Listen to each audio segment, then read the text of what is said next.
SIR প্রক্রিয়া শুরু থেকেই এই ইস্যুতে সরগরম রাজ্য রাজনীতি। সদ্য এসআইআর এর চূড়ান্ত তালিকা প্রকাশিত হয়েছে, আর সেই চূড়ান্ত তালিকা প্রকাশের পরেও এসআইআর সংক্রান্ত বিভিন্ন চাঞ্চল্যকর খবর পাওয়া যাচ্ছে। উঠে আসছে বিভিন্ন রাজনৈতিক নেতা নেত্রীদের মন্তব্যে। এবার এসআইআর ইস্যুতে ফের একবার নাম না করে রাজ্যের শাসক দল তৃণমূল কংগ্রেসকে নিশানা করলেন বিজেপি নেতা দিলীপ ঘোষ। খড়গপুর শহরের বোগদা এলাকায় চা চক্রে বেরিয়ে সাংবাদিকদের প্রশ্নের উত্তরে দিলীপ ঘোষ বলেন, গত ৩ মাস ধরে চলছে এসআইআর পর্ব, তারপরেও ভুলভ্রান্তি থাকে কিভাবে?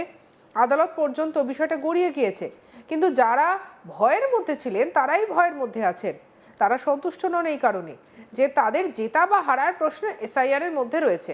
তালিকায় যতটুকুনি ভুলভ্রান্তি আছে সেজন্য সংশোধন করার রাস্তা খুলে রেখেছে নির্বাচন কমিশন। সাপ্লিমেন্টারি লিস্ট হবে, তাতে আসবে। দিলীপ ঘোষ আরও বলেন, যেখানে বাইরের লোক এসেছে, বহু লোক প্রবেশ করেছে, সেখানে বেশি বাদ গিয়েছে। কি বলেছেন দিলীপ ঘোষ, শুনবো। ৩ মাস ধরে চলছে এসআইআর, তারপরে ভুলভ্রান্তি বা ভুল ধারণা থাকছে কি করে? আদালত পর্যন্ত গেছে মামলা, আদালত যেটা বলেছেন সেই অনুযায়ী করেছে নির্বাচন কমিশন।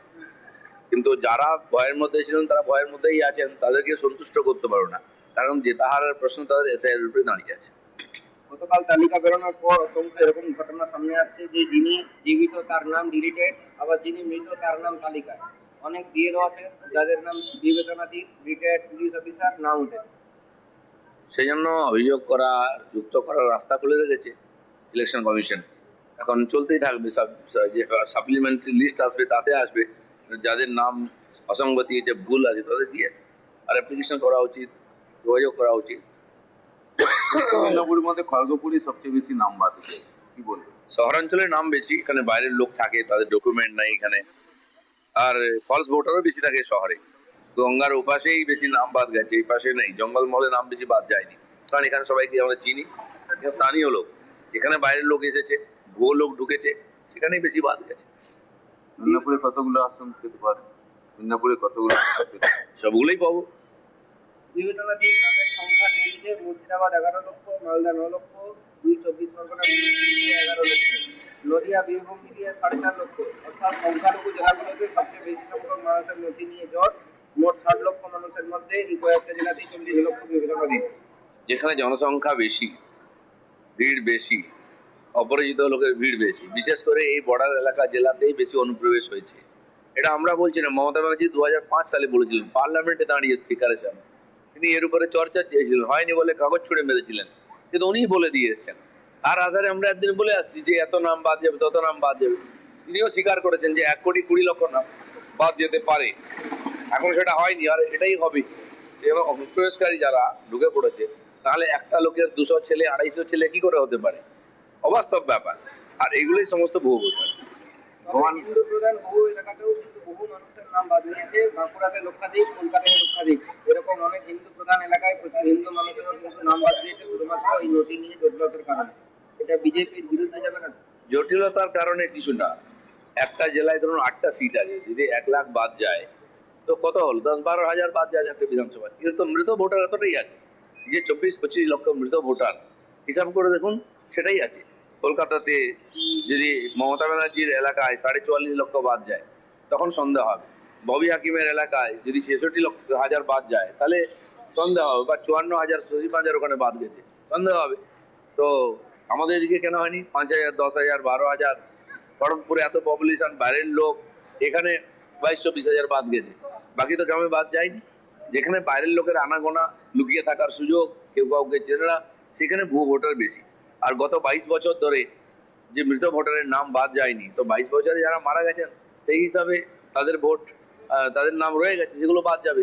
তো এখানে 25 লক্ষ নাম তো মৃতই আছে, সেটা 10,000, 12,000 এক একটা বিধানসভায় হয়ে যাবে। বাকি সব ভুয়ো ভোট আছে। তিনি এদিকে মমতা বালা ঠাকুর অভিযোগ করেছেন, এই এসআইআর প্রক্রিয়ায় সব থেকে বেশি নাম বাদ গিয়েছে মতুয়াদের। আর মমতা বালার সেই বক্তব্যের প্রেক্ষিতে দিলীপ ঘোষের কটাক্ষ। তিনি ঠিক কি বলেছেন, শুনবো। মমতা বালা ঠাকুর অভিযোগ করেছে যে সবচেয়ে বেশি মতুয়াদের নাম বাদ গেছে। এতে কি বিজেপি ভোটে? উনি কি মতুয়াদের ঠিকানি নিছেন নাকি? উনি প্রমাণ দিয়ে দেখান কতজন মতুয়া বাদ গেছে। বলে মতুয়া কেন, ওপার বাংলা থেকে আসা বহু মানুষ যারা 2-4 বছর 5 বছরের মধ্যে এসেছেন, তাদের কাছে ডকুমেন্ট নাই, সেখানে তাদের ভুল বাদ যাবে। আমরা সবাইকে আপিল করেছিলাম যে সি এর মাধ্যমে অ্যাপ্লাই করুন নাগরিকত্বের জন্য, সেটা প্রমাণপত্র হবে। যারা করেননি উনিই বাধা দিয়েছেন যে করবেন না, আপনি বিদেশি প্রমাণিত হয়ে যাবেন, সে দায় ওনাকে নিতে হয়। এই নিয়ে আমাদের কালে সাধারণ রিপোর্ট দেখব। পশ্চিম মেদিনীপুরে অন্যান্য জেলার মতো অর্থাৎ রাজ্যের অন্যান্য জেলার মতো পশ্চিম মেদিনীপুরেও বিপুল সংখ্যক ভোটার বাদ গিয়েছে। প্রশাসনের হিসেবে 18,086 এখনই বাতিল হয়ে গিয়েছে। অ্যাডজুডিকেশন রয়েছে 1,03,456 জন।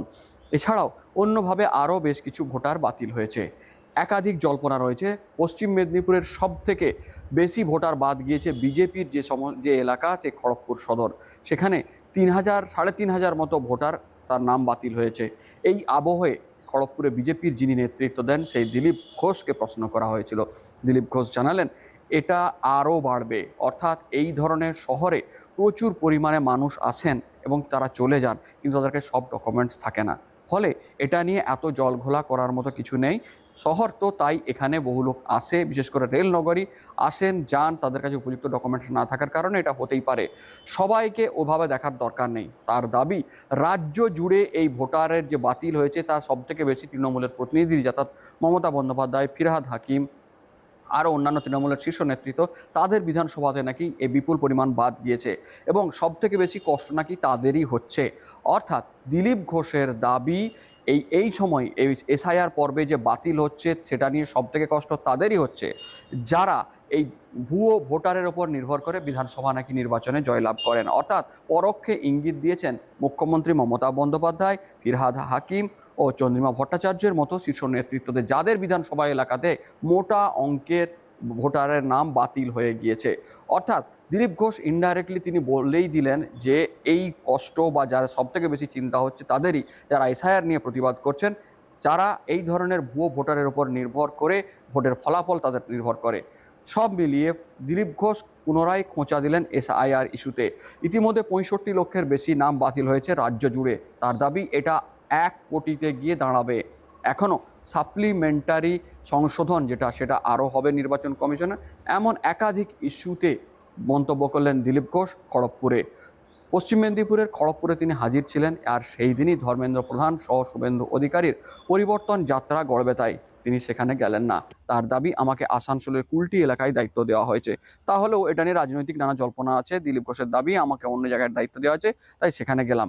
কিন্তু যে জেলায় তিনি বলিষ্ঠ নেতৃত্ব দিচ্ছেন সেই জেলার কর্মসূচিতে কেন্দ্রীয় বিজেপি নেতা যেখানে উপস্থিত থাকছেন সেই কর্মসূচিতেই থাকলেন না, তবে ছিলেন কাকতালীয়ভাবে শুভেন্দু অধিকারী।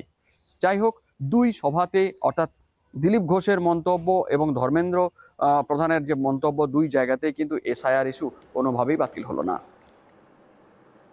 সঙ্গে রাখুন আজ তাক বাংলাকে, লাইক, কমেন্ট, শেয়ার, সাবস্ক্রাইব করতে ভুলবেন না।